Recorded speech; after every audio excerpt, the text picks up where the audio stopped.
ایک جہاز مغربی ملک کی طرف محو پرواز تھا۔ اس میں ایک پڑھا لکھا مسلمان بھی سفر کر رہا تھا۔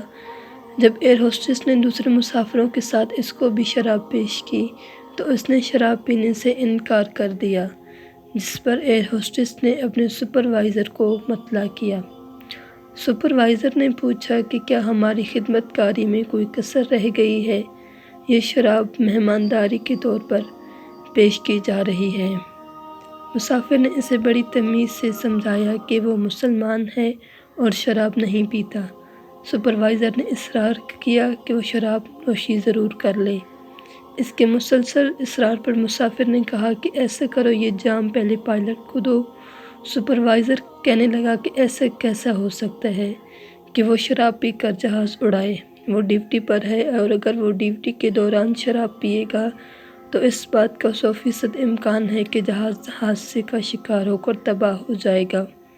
مسافر نے سپروائزر کو کہا کہ میں مسلمان ہوں، میں اپنے ایمان کو بچانے کے لیے ہر وقت ڈیوٹی پر ہوتا ہوں، اور اگر میں شراب پیوں گا تو اس بات کا 100% امکان ہے کہ میں حادثے کا شکار ہو جاؤں گا اور اپنے ایمان کو تباہ کر بیٹھوں گا۔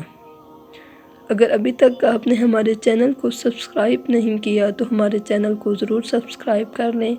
اگر آپ کو تحریر پسند آئی ہو تو اس کو لائک کر دیں۔ شکریہ۔